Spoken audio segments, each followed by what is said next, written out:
Not every character in Mortal Kombat can be Scorpion, Sub-Zero, Kitana or Mileena. These characters with huge fan bases around the world, and characters you're going to be shocked if they don't appear in the latest game. Stuff like that. But at the end of the day, some characters are just not that popular. Now, I'm not saying that nobody likes them. I just think that every character has some kind of dedicated fan base, but their appearances may be few and far between. And even then, in the games they're playable in, they're still just not picked very much for a number of reasons. The thing about that is, sometimes the characters that aren't popular actually end up being really strong. Sometimes top tier. Sometimes they're completely broken, but you'd never know that if you never dive into the character and figure out what makes them work. And that is what today's video hopes to show you. We are Ketchup and Mustard, and these are 5 unpopular Mortal Kombat characters that ended up being amazing in high level. If you liked this video and want to support us further, why not subscribe to the channel and click the notification bell for all future uploads. Starting off this list with Mortal Kombat X, we look at one of the largest characters the series has ever seen, and that is Ferator. You generally take one look at this tag team character and assume they're going to be big, sluggish, hard to control, and perhaps not that great, because how can a character this large compete with the fast rushdown that MKX was known for?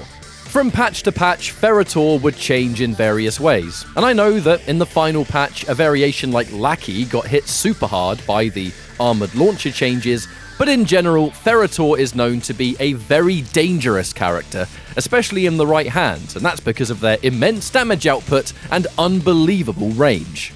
This character's ruthless variation that has pain and gain is some of the hardest hitting stuff the game has to offer.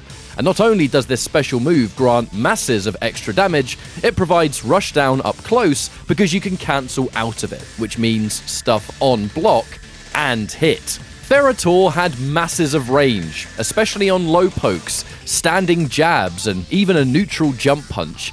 Most of these set up into block pressure or straight up full combos, and anything on the ground would lead into pain and gain pressure that could annihilate a life bar in the blink of an eye, especially when you have enough stacks of this to make your command grab do over 30% damage. That is very scary stuff.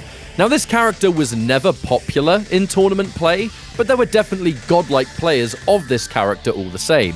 However, Ferator is a clear example of an unpopular character definitely being worth the reward if you decided to put the time in. Mortal Kombat Armageddon had some hidden characters, and most of them were understandable because you unlocked them through the story. So you had characters like Blaze, Taven, and Dagon. However, the most obscure of the secret characters was Meat, having his one and only standalone playable appearance.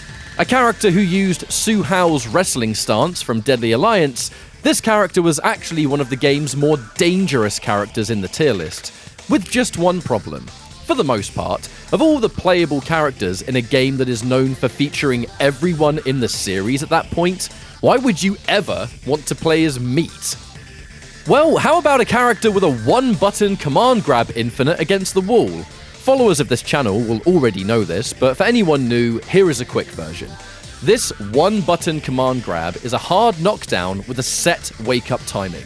The opponent cannot stay on the ground, they can't jump, all of those things will take too long, or you don't have time to do it. This grab is unblockable in Armageddon, and it wasn't in Deadly Alliance, but against a wall, this move has less pushback than usual. Meat can loop this over and over again, and unless you perfectly timed a combo breaker, this will infinitely loop until the round is over. It's not just a command grab though, Meat has really strong buttons and special moves. He's got a super fast low slide with no audio cue for when he actually does it. He's got a really fast recovering teleport, which means that projectiles are a massive risk against him. He's got safe combo strings that go into the easy air infinites for even more damage, and he has ways to guarantee a command grab if he hits you in the right situation. Meat is one of the most obscure characters to ever grace this franchise, but there is a massive benefit to picking him up in his one and only real appearance. Going into Mortal Kombat 9, Freddy Krueger was the final DLC character, and one of the series' first ever guest characters. Now, he didn't make a huge impact in a gameplay sense because he was just a bit uninspired. He had 2 gloves instead of 1, his moves were just kind of like, I don't know, he throws gloves at you and just zones you out. It truthfully isn't very interesting. That is, unless you put some real time into him to see that he is so much more than just zoning. He's got true mix-ups up close that lead into huge damage, combos that end in restands that keep the pressure rolling, even more damage should the opponent guess wrong afterwards. In the later years of MK9, players realized that although he was originally seen as simply just a zoner, he is so much more than that, and is firmly in many players' top 5. MK9's top 5 is usually agreed as Cabal, Kenshi, Cyrax, Sonya, and then a 5th. And that 5th spot can be various characters, it depends on who you're talking to, but Freddy is a regular 5th place for a lot of people, myself included. He's just really strong at both unseeable offense and some of the strongest zoning in the roster. Not to mention his amazing teleport that allows him to play a runaway game a lot more efficient than most. The thing here is, if you went back to watch old MK9 tournaments, you will mostly only see M2 Dave playing as Freddy, and at the time, a lot of people were in the mind of, yeah, this character's a zoner. So the other stuff this character can do wasn't really highlighted all that much. Now that's nothing against the top players of that era. M2 Dave is historically a defensively focused player, so of course he's playing the character how it works for him, and he was the best at it in those days. But it did mean you didn't have a lot of people using Freddy, and he was absolutely the most unpopular top tier of the entire game at the time. An unpopular character being top 5 is not a common occurrence, but from this point on in the video, it definitely will be, because... Up next, it's a character you've seen a few times in these countdown videos, Drammen. I know he's top tier in both Armageddon and Deadly Alliance, but Deadly Alliance was his first game, and as I've said before, you'd often take one look at this character's move list here and totally dismiss any potential. He just doesn't seem like he'd be a good character. He's got so many weird single hits, no combos, basic special moves. He seems so boring, so how can this character be good, right? It just means that you can't be fooled by a simple move list, because this character is a very strong contender for top 3 in his debut appearance, and that is because he is without question the best zoner in Deadly Alliance. I know that's not much of a competition in a 3D Mortal Kombat, but he really is one of the hardest characters to actually catch by far. His backdash is broken. I mean, actually broken. It's pretty much 2 backdashes in one. And this is important because in Deadly Alliance, backdash cancelling was a crucial tool in the meta. Backdashing after certain moves to shorten their recovery and return to a safer distance. Drammen could do this off a lot, if not all of his usable normals, so going back to a full screen space to zone you out is something that you're just going to see all the time with high level Drammen. Now his zoning was so good because he had a stance ability that gave him a damage power-up, and this power-up would give him 70% damage for a single projectile. The short of that is that Flyball is plus enough on hit to guarantee a ground pound to guarantee something else. In most cases, a single projectile hit means you've basically won the round, and that is an unbelievable tool for an unpopular character to actually have. He's definitely not stylish by any means, but he is effective and absolutely top tier.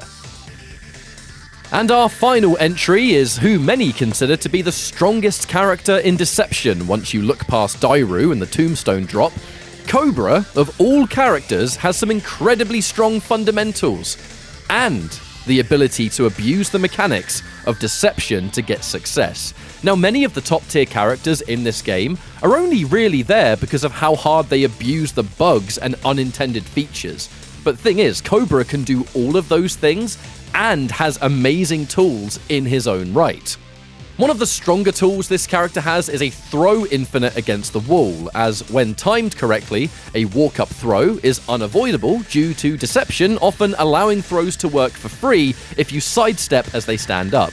Don't ask why, it just works in this game. This infinite is strong enough, but he has a fair few strings and attacks that guarantee a throw, thanks to Deception's unblockable throws being a guaranteed hit when an opponent has enough grounded plus frames they've been hit by. It isn't just that though, as Cobra can timer scam an opponent thanks to the OTG mechanic.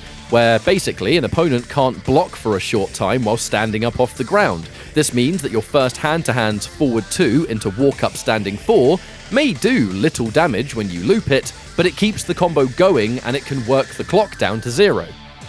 But a major strength Cobra has in this game is a very similar weapon to Sonya in Deadly Alliance. And the weapon stance there was genuinely one of the reasons that she was top 5 in that game, so taking a near identical weapon stance and giving it to someone else is a very good way to ensure that they too will be top tier. Some of those moves, like down 1 and down 3, grant you a free throw, where, as I said, against the wall, it's an infinite. Now, there are more in-depth reasons that this character is said by many as top 3 at the very least, but for this video, I just wanted to give you a quick rundown of some of those broken tools. Dairu is the best character in Deception, but once you had the PS Vita port and the GameCube version that nerfed the Tombstone drop, Cobra very likely takes that top spot instead. And all this for a character that, for a lot of MK players, isn't very interesting and kind of stuck in this obscure world of some people want to see him again, but most probably aren't that bothered. But it genuinely is, to me, one of the clearest examples of an unpopular character being absolutely broken if you get stuck into what they can actually do. And that's our list for 5 unpopular characters that ended up being absolutely amazing.